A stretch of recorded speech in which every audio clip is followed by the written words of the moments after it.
Good morning and welcome everyone, my dear students. Let's start our topic Renaissance और पुनर्जागरण।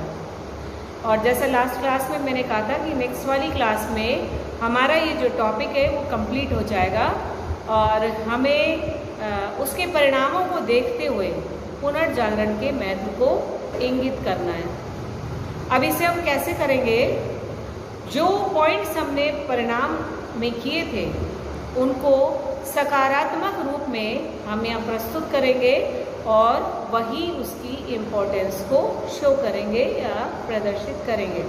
तो पहला point है विचार स्वातंत्र्य और वैज्ञानिक दृष्टिकोण। विचार स्वातंत्र्य कब मिला?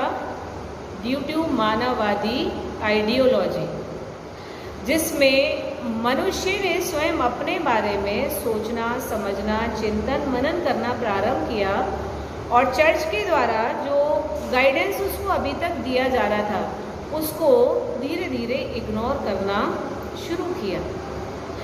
जैसा आप जानते हैं, हम लोग पढ़ भी चुके हैं कि चर्च विज्ञान को स्वीकार नहीं करता था और उसे मनुष्य के लिए उचित भी नहीं मानता था।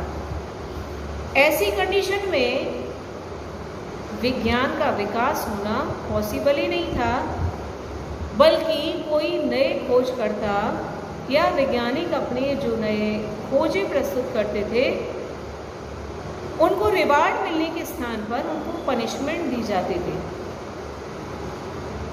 अभी हमने जो वैज्ञानिक खोजें पढ़ा था, विज्ञान के क्षेत्र में पुनर्जागरण पढ़ा था, तो उसमें कुछ खोजों के बारे में पढ़ा था। लाइक आपको एक एग्जांपल दे देते हैं, टॉलमी वाला। टॉलमी ने पृथ्वी, सूर्य और अन्य ग्रहों की स्थिति के बारे में जो सिद्धांत दिया था वो पूर्णतः गलत था और उसको गलत सिद्ध करा था कोपरनिकस ने। लेकिन कोपरनिकस की बात को चर्च द्वारा एकाएक एक्सेप्ट नहीं किया गया था। बाद में उसके दोस्त के द्वारा उसके विचारों का प्रचार प्रसार किया गया और अंततः उसको स्वीकार भी किया गया। तो चर्च ऐसे किसी भी नए सिद्धांत, थ्योरीज और जो एक्सपेरिमेंट्स थे, जो नई खोजें थी, अनुसंधान थे, उनको एक्सेप्ट नहीं करता था। तो पुनर्जागरण का मैं तो सबसे पहले इसी बात में कि जो व्यक्ति कभी अपने बारे में नहीं सोचता था, अपना चिंतन मनन नहीं कर सकता था, अपने लिए जीवन नहीं जीता था, वो अब अपने लिए सोचने समझने के लिए स्वतंत्र था। उसे अपने विचारों की अभिव्यक्ति करने का अधिकार था और इसीलिए वैज्ञानिक दृष्टिकोण भी डेवलप हुआ। मनुष्य को जब ये फील होने लगा कि वो इस दुनिया में आया है तो पूरा सुखमय और वैभवपूर्ण जीवन जीने का अधिकार उसे है। उसे धन कमाने, धन का संचय करने, अपनी सुख सुविधाओं पर उस धन का इन्वेस्ट करने का अधिकार है और उसके लिए उसको आवश्यकता पड़ी अधिक से अधिक धन कमाने की। और इसके लिए विज्ञान के क्षेत्र में जो नए नए आविष्कार हुए, उन आविष्कारों के चलते उत्पादन के क्षेत्र में वृद्धि हुई, वृहद उद्योगों का विकास हुआ और नए तरीके से कृषि आदि कार्य किए जाने लगे। तो निश्चित रूप से ये सब विज्ञान की देन थी और ये इस बात को शो करते हैं कि पुनर्जागरण के परिणाम स्वरूप वैज्ञानिक दृष्टिकोण जो था वो भी डेवलप हुआ। नेक्स्ट पॉइंट है भौतिकवादी दृष्टिकोण का विकास। वही आपके जो परिणाम है, जैसा मैं आपको बता रही हूँ, उन परिणामों के पॉइंट्स जो हैं उन्हीं को आप इसके महत्व के रूप में ले सकते हैं। भौतिकवादी दृष्टिकोण था वो कैसे विकसित हुआ कि हम लोग ऐशो आराम और सुखमय जीवन की अभिलाषा जब करने लगे तो स्वाभाविक है मनुष्य सुख सुविधाओं की ओर भागने लगा। एक सिंपल सी बात है, कहा जाता है कि आप यदि डेली 4-5 किलोमीटर पैदल चलेंगे तो हेल्थ के पॉइंट ऑफ व्यू से वो काफ़ी अच्छा माना जाता है। लेकिन यदि हम वर्तमान में उदाहरण देखें, यदि व्यक्ति को 1 किलोमीटर दूर जाना है तो उस 1 किलोमीटर के लिए तो उसको लगेगा कि उसके पास कोई व्हीकल होना चाहिए, बाइक हो, स्कूटी हो, बाईसाइकिल हो, कुछ भी। जब हम सोते हैं तो ये कहा जाता है सोने के लिए भी कि स्वास्थ्य के लिए अच्छा रहेगा यदि आप किसी वो तख्त पर सोएं, बॉडी आपकी बिल्कुल स्ट्रेट रहेगी और आपको जो मस्कुलर पेन है, बैक एक वगैरह जो होते हैं उससे फ़ायदा होगा। लेकिन हम आज किस चीज़ पे सोना पसंद करते हैं कि हमें स्लीप वेल के मैट्रेस हो, उस पर नींद अच्छी आएगी। गर्मी के दिनों में हो, सर्दी के दिनों में जो हमारा रूम का तापमान है, टेम्परेचर है, वो नॉर्मल होना चाहिए। हम लोग हर एक जगह में इस भौतिकवाद का उदाहरण ढूंढ सकते हैं, अपने घर में, अपने आने जाने के रास्ते में या आने जाने के साधनों में, अपने ऑफिस में, या हम पढ़ रहे हैं तो हमारे जो कोचिंग इंस्टीट्यूट्स हैं, जो हमारे स्कूल एंड कॉलेजेस हैं, वहाँ पर भी हम इन सब चीज़ को देखेंगे। ये सब किसके कारण हुआ? पुनर्जागरण के कारण। और उसमें भी फिर आपको बताऊंगी बार बार, जब मनुष्य को विचार स्वातंत्र्य प्राप्त हुआ, जब मनुष्य परलोक के स्थान पर इस लोक के बारे में सोचने लगा, तो उसमें इस तरह का दृष्टिकोण जो था वो डेवलप हुआ। तो मनुष्य हर दृष्टि से सुख सुविधा और वैभवपूर्ण जीवन जीने के लिए लालायित होने लगा और इस तरह से भौतिकवादी दृष्टिकोण जो है वो डेवलप हुआ। नेक्स्ट आपका पॉइंट है राष्ट्रीयता का विकास। राष्ट्रीयता क्या होती? देखिए सिंपल सी बात है, तो हम कहेंगे कि कोई भी व्यक्ति अपने राष्ट्र के प्रति जो अच्छी भावनाएं रखता है, अपने देश को प्रेम करता है, वो राष्ट्रीय भावना है। और वास्तविकता में हम देखें तो यही है, अपने राष्ट्र के प्रति प्रेम की भावना ही राष्ट्रीयता की भावना है। साथ ही साथ उसमें कुछ चीज़ें और जुड़ जाती हैं, और वो क्या है? आज हर देश का नागरिक ये चाहता है कि उसके देश का नाम ऊंचाइयों को छुए, और इसके लिए वो अपने देश को हर दृष्टि से संपन्न और समर्थ देखना चाहता है। अभी इन दिनों वो टोक्यो में ओलंपिक चल रहे हैं, ओलंपिक खेलों का आयोजन किया जा रहा है, और हमारे यहाँ भी कुछ मेडल्स जो आए हैं, आप देखिएगा नीरज चोपड़ा द्वारा गोल्ड मेडल इंडिया के लिए लिया गया, और शायद देश के हर एक नागरिक ने, चाहे वो छोटा बच्चा हो, बुजुर्ग हो, हर एक व्यक्ति ने उसका दिल से स्वागत किया, उसको मन से शुभकामनाएं दी। उसका कारण हमारे देश का नाम उसने रोशन किया। मीराबाई चानू है, ये खेल की बात हो गई, हमने गेम्स का फील्ड लिया। मान लीजिए आज हमारे यहाँ कोई साइंस का इन्वेंशन होता है बड़े लेवल पर, जहाँ अभी आप इस कोविड-19 का उदाहरण भी ले सकते हैं कि जो वैक्सीनेशन अभी चल रहा है, वैक्सीन जो तैयार की गई हैं, तो इसमें आप देखेंगे कि उस समय जब स्टार्टिंग था, इसका फर्स्ट वेव था, तो उस दौरान ये आपका USA, Russia and other countries जो है वो वैक्सीन तैयार करने के लिए सभी प्रयास कर रहे थे, क्योंकि एक खतरनाक वायरस हर देश में घुस चुका था और उससे लोग महामारी की चपेट में आए। और हमारे इंडिया में भी प्रयासों में कोई कमी नहीं रही, और हमारे यहाँ भी कोविशील्ड एंड कोवैक्सीन नामक ये वैक्सीन तैयार हुई। सपोज ये दूसरी कंट्रीज से और पहले हो जाता, और सबसे ज़्यादा जो इफ़ेक्टिव होती वो हमारी वैक्सीन होती, तो ये भी हमारे देश के लिए अच्छा नाम रोशन करने वाला होता। और है भी, इतने बड़ी जनसंख्या वाले देश में इतना तीव्र गति से वैक्सीनेशन चलना है, वो भी काफ़ी प्रभावशाली होना उस वैक्सीन का, ये अपने आप में देश के नाम को, देश के मान को बढ़ाता है। तो पुनर्जागरण का का महत्व इस बात में भी कि पहली बार, अभी तक क्या था, मनुष्य, मैंने जैसे आपको बताया कि वो धर्म और चर्च से कभी आगे बढ़ा ही नहीं, इससे आगे कुछ सोच ही नहीं पाया, ना अपने जीवन के बारे में, ना राष्ट्र जैसी किसी चीज के बारे में। शासन प्रशासन इन सब से उसको दूर रखा जाता था। तो स्वाभाविक है राष्ट्र के प्रति उसके क्या कर्तव्य होने चाहिए, इनसे भी वो पूरी तरह अनभिज्ञ था। अब धीरे धीरे चर्च का जो राजनीति में हस्तक्षेप था वो कम होने लगा। पुनर्जागरण के कारण विभिन्न देश आपसी संपर्क में आए, लोगों से नई नई संस्कृतियाँ सीखी और इस तरह से विभिन्न क्षेत्रों में जो संपर्क थे वो स्थापित होते चले गए। जब संपर्क स्थापित हुए तो ये लगने लगा, उदाहरण के तौर पर हम ले सकते हैं कोई एक राष्ट्र, जैसे हम लोगों ने वो पढ़ा था औपनिवेशिक प्रतिस्पर्धा यूरोपीय राष्ट्रों में हुई, तो उस प्रतिस्पर्धा में इंग्लैंड के साथ साथ यूरोप के अन्य राष्ट्र भी सम्मिलित हुए। अब उसका भी कारण क्या था कि दूसरे देशों को ही लगने लगा कि यार इंग्लैंड के पास यदि इतने उपनिवेश है तो हमारे पास क्यों नहीं, हम इस दृष्टि से सक्षम क्यों नहीं हो सकते।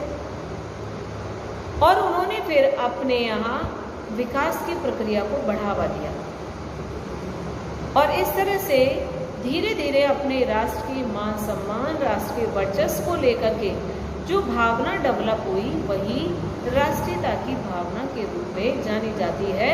और ये भी देन है पुनर्जागरण की। इसका जीवन के प्रत्येक क्षेत्र में प्रगति प्राप्त करना, हर क्षेत्र में, चाहे वो कृषि हो, उद्योग हो, सैन्य व्यवस्था हो, हर एक क्षेत्र में ये राष्ट्रीयता का प्रतीक माना जाता है। प्रगति, विकास हर क्षेत्र में। नेक्स्ट आपका पॉइंट है धर्म सुधार आंदोलन की पृष्ठभूमि का निर्माण। पुनर्जागरण के बाद जो हमारा नेक्स्ट टॉपिक है, जो चैप्टर है, वो धर्म सुधार आंदोलन ही है। अब पुनर्जागरण ने उसकी पृष्ठभूमि कैसे तैयार करी कि आने वाले समय में बृहद स्तर पर धर्म सुधार आंदोलन हुआ यूरोप में। पहली चीज तो हम ये देखेंगे कि धर्म सुधार की आवश्यकता कहाँ पड़ी। तो आप लोगों के लिए अभी तक शायद ये चीज़ क्लियर हो जानी चाहिए, क्योंकि मैंने कई बार इस चीज़ को बता दिया है कि धर्म के नाम पर चर्च और पोप, चर्च जो ईसाई जगत की सबसे बड़ी धार्मिक स्थान होता है, उसका पूजा गृह होता है, और पोप पूरे ईसाई जगत का जो सबसे बड़ा धार्मिक गुरु है, उसे हम पोप के नाम से जानते हैं। वर्तमान में भी वेटिकन सिटी जो है वो उसकी अपनी स्टेट है रोम के पास ही, और पहले रोम में, जो इटली की राजधानी है रोम, उसमें पोप का निवास स्थान हुआ करता था। उसके अंतर्गत उसके अधीनस्थ उसे कई सबॉर्डिनेट्स थे जो कार्डिनल्स, पादरी आदि के रूप में जाने जाते थे। तो ये सारे मिलकर के, पोप उनका हेड था, कार्डिनल्स और पादरी उसके सबॉर्डिनेट थे, ये सारे लोग मिलकर के धर्म के आधार पर लोगों को जीवन यापन करने के मार्ग बताते थे। अब हिसाब से यदि हम देखें तो ये जो मार्ग है वो कैसा होना चाहिए? अच्छा मार्ग, जहाँ व्यक्ति अपने जीवन को सुखमय बनाए, अच्छे काम करे, सद्कर्म करे, सत्य की राह पर चले। और ये जो शिक्षा देने वाले थे सत्य की, मोक्ष की, वो शिक्षा देने वाले लोग भी उन मार्गों पर चलने चाहिए, लेकिन ऐसा नहीं था। पोप और उसके अधिकारियों द्वारा ये कहा जाता था कि हमें सामान्य जीवन जीना चाहिए, भोग विलासी नहीं होना चाहिए, सुखमय जीवन नहीं जीना चाहिए। लेकिन यदि आप चर्च का जीवन देखें तो वो पूरी तरह से भौतिकवाद से परिपूर्ण था। चर्च के पास अथाह संपत्ति थी, चर्च के अधिकारियों के पास किसी प्रकार का धनाभाव नहीं था। तो जो स्वयं धन का संग्रह कर रहे हैं, स्वयं सुख में जीवन जी रहे हैं, भौतिक जीवन जी रहे हैं, वो आम आदमी से उन सब से परे रहने के लिए कह रहे हैं और सिर्फ एक ही बात करते हैं, मोक्ष की। और वो मोक्ष कैसे प्राप्त होगा? जब चर्च द्वारा बताए गए मार्ग पर आप चलेंगे। और इसी में आप जब धर्म सुधार आंदोलन पढ़ेंगे, मार्टिन लूथर पढ़ेंगे, तो उसमें पाप विमोचन पत्र पढ़ेंगे, इंडल्जेंस। तो एक गिरजाघर के निर्माण के लिए चर्च द्वारा, पोप के द्वारा इंडल्जेंस बेचे गए, पैसों से उनको आम पब्लिक खरीद रही थी। और ये कहा गया कि जो इन इंडल्जेंस को खरीदेगा उसके लिए मोक्ष के द्वार सीधे खुले रहेंगे। अब मार्टिन लूथर जैसे धर्म सुधारकों का आविर्भाव हुआ,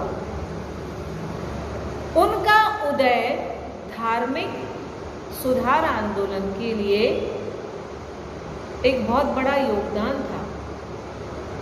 अब लेकिन पुनर्जागरण ने इस धर्म सुधार आंदोलन की पृष्ठभूमि कैसे तैयार करी? तो पुनर्जागरण काल में एक विचारधारा, एक आइडियोलॉजी डेवलप हुई थी, जिसकी चर्चा कई बार हो चुकी है, अभी भी हो चुकी थी, मानववादी विचारधारा। जिस विचारधारा के तहत मनुष्य ने सिर्फ चर्च की बातों को ही स्वीकार नहीं करा, बल्कि उसने अपने बारे में सोचना, समझना, चिंतन करना और अपने इस जीवन को सुखमय बनाने का हर संभव प्रयास करना प्रारंभ किया। फिर नया नया लिटरेचर लिखा गया, साहित्य के क्षेत्र में परिवर्तन हुए, जिससे लोगों की विचारधारा में परिवर्तन हुआ, लोगों के समझने सोचने का जो तरीका था उसमें बदलाव आया,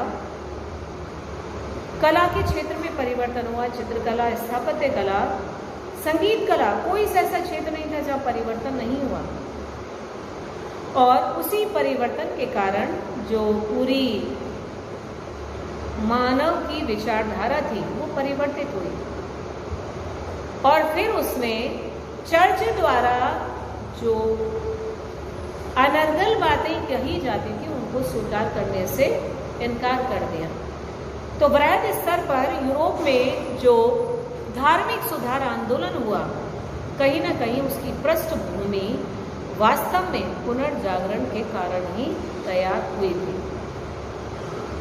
अगला आप इसका पॉइंट लिखेंगे महत्व के रूप में, उन्नत पाठ्यक्रम, सिलेबस जो आप लोग स्कूल कॉलेजेस में, स्कूल में पढ़ के आए हैं, कॉलेज में पढ़ते हैं, और स्टार्टिंग में ही आपको सिलेबस नोट करा दिया जाता है विभिन्न सब्जेक्ट्स में। अब यहाँ पर उन्नत पाठ्यक्रम क्या था पुनर्जागरण के दौरान? आप देखो, जो पहले शिक्षा दी जाती थी वो पूरी तरह से धार्मिक शिक्षा दी जाती थी। मतलब मनुष्य को पहले से ही, स्टार्टिंग से ही, उसके जीवन की शुरुआत से ही वैरागी बना दिया जाता था। अब वो वैरागी स्वभाव उसको आगे बढ़ने ही नहीं देता था। भाई उतना कमाओ जितना जीवन जीने के लिए जरूरी है, उतना ही धन का संग्रह करो, पूरा टाइम, बाकी जो शेष टाइम है वो आप ईश्वर की साधना आराधना में लगा दो। तो ये नियमितता जो है वो चली आ रही थी शिक्षा के पाठ्यक्रम के रूप में प्राचीन समय से। अब पुनर्जागरण ने क्योंकि विभिन्न क्षेत्रों में परिवर्तन किया था, तो स्वाभाविक है कि शिक्षा के क्षेत्र में भी परिवर्तन हुआ। अब मनुष्य के लिए जो शिक्षा का पाठ्यक्रम तैयार किया गया, उसमें विभिन्न ऐसे विषयों को जोड़ा गया जो मनुष्य के उन्नत और सुखमय जीवन के लिए आवश्यक है। और इसके लिए आप देखिएगा, जैसे यूनानी और लैटिन भाषाओं के अध्ययन को अब प्रमुख स्थान दिया जाने लगा, ताकि जो यूनानी साहित्य है, जो लैटिन भाषा में लिखा गया साहित्य है, दूसरे शब्दों में जो ज्ञान के अथाह भंडार, स्पेशली यूनानी रोमन साहित्य ज्ञान का अथाह भंडार था, जिसे अभी तक जलता पढ़ने में समर्थ नहीं थी। तो अब पाठ्यक्रम में उसको महत्वपूर्ण स्थान दिया गया ताकि उसमें छुपा हुआ ज्ञान, उसमें वर्णित ज्ञान लोगों को पढ़ाया जा सके, उसका वो अध्ययन करके अपने जीवन में जो वास्तविकताएं हैं उन वास्तविकताओं से वो परिचित हो सके। तो ये जो साहित्य था यूनानी, रोमन, लैटिन भाषा का, उसे पाठ्यक्रम में महत्वपूर्ण स्थान दिया गया। इसके साथ साथ जो महान साहित्यकार हुए, जो महान दार्शनिक हुए, उनकी जीवनियों से, उनके जीवन से अवगत कराया जाने लगा और उन्हें भी पाठ्यक्रम में जोड़ा गया। आप जानते हैं, आप भी जैसे हिस्ट्री में हम उन लोगों को ज़्यादा पढ़ाते हैं जिन्होंने अपने जीवन में कुछ विशेष किया, उन सभी को हम लेते हैं। जैसे राजस्थान हिस्ट्री में आप महाराणा सांगा पढ़ते हैं, राणा प्रताप पढ़ते हैं, और अकबर पढ़ते हैं इंडिया लेवल पर। वर्ल्ड लेवल पर आप नेपोलियन को पढ़ते हैं, बिस्मार्क को पढ़ते हैं, मेजनी, कैबूर, गैरीबाल्डी को पढ़ते हैं। तो ऐसे महत्वपूर्ण पर्सनैलिटीज जो हैं वो व्यक्ति को शारीरिक और मानसिक दोनों रूप से डेवलप करती है। उसकी सोच और विचार जो हैं उसमें काफ़ी परिवर्तन लाती हैं। तो ऐसे कैरेक्टर्स को, ऐसी पर्सनैलिटीज़ को सिलेबस में स्थान दिया गया। तो जो प्रसिद्ध विद्वान दार्शनिक थे like Caesar, Cicero, Churchill, Homer, Shakespeare, अरस्तु आदि की जो रचनाएं थी उन्हें सिलेबस में या पाठ्यक्रम में ऐड करके पाठ्यक्रम को काफ़ी उन्नत किया गया। और इस तरह से ये जो महत्वपूर्ण परिणाम है, महत्व के रूप में आप इनके आधार पर इस पुनर्जागरण रेनेसां के महत्व को क्लियर कर सकते हैं। आज आपका ये रेनेसां कंप्लीट हो गया है। उम्मीद है कि आप लोगों को समझ में आया होगा और आप उसको नोट भी करके रखिएगा। नोट साथ के साथ बनाते चलो, ताकि यदि कोई कमी रह जाती तो जब हमारी ऑफलाइन रेगुलर क्लासेस होंगी तो उसमें हम इसको कंप्लीट कर लेंगे। ठीक है, okay, thank you so much to all of you.